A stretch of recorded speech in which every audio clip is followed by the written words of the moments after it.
டேய் மச்சான் சிப்பு அறுந்துட்டுறா. டேய் நீ அருணாக்கு ஊக்கு வச்சு போல அது கொடு. இந்தாடா. என்னடா அது ஊக்குனா சின்னதாக தானே இருக்கும். என்னடா இவ்வளோ பெருசு? போடு மச்சான், ஃபுல்லா கவர் ஆயிடும். ஆளப்பாரு. மச்சான் குத்திடுறா. போச்சு போச்சு போச்சு. ஹே ராஜ், உன்கிட்ட கொஞ்சம் தனியா பேசணும். டேய் மச்சான் விட்டு போயிடாதேன்னு பாத்துக்கடா. அதெல்லாம் வரமாட்டான், எதுவா இருந்தாலும் இங்கேயே சொல்லு. ஹே அவனை கூட்டு போடி. ஹே சந்தோஷ், கொஞ்சமா தனியா பேசலாம். இதோ வந்துட்டேன். ஆட பைத்தியக்காரனே, கொஞ்சம் கெத்த மெயின்டைன் பண்ணுவோம். ஜிப்பா இருந்திருக்க தெரிய வேணாம். இந்த பொண்ணுக்கு இங்க என்ன வேலை? ராஜ் உன்கிட்ட ஒன்னு சொல்லணும். சொல்லு சொல்லு. ராஜ், உன்னை ரொம்ப நாளாவே பாத்துட்டு இருக்கேன். உன்னோட கெத்து ஸ்டைலு எல்லாமே பிடிச்சிருக்கு. இப்போதான் வந்து ப்ரப்போஸ் பண்ணுவா.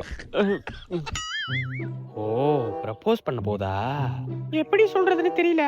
நீ திரும்பி நான் டக்குன்னு சொல்லிடுறேன். திரும்பலாம் முடியாது, எதா இருந்தாலும் இப்படியே சொல்லு. இந்த காலத்துல இப்படி ஒரு புள்ளையா?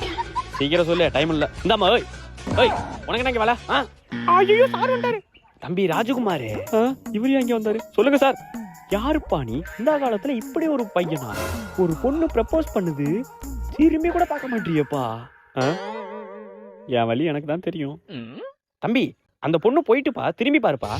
ஒண்ணு தெரிஞ்சுக்கோங்க சார், ஒரு பொண்ணு நின்ன இடத்த கூட திரும்பி பார்க்க மாட்டான் இந்த ராஜகுமார். தங்கமான புள்ளையா இருக்கியப்பா. யாராச்சும் பார்க்கறது போய் ஓடிடணும்.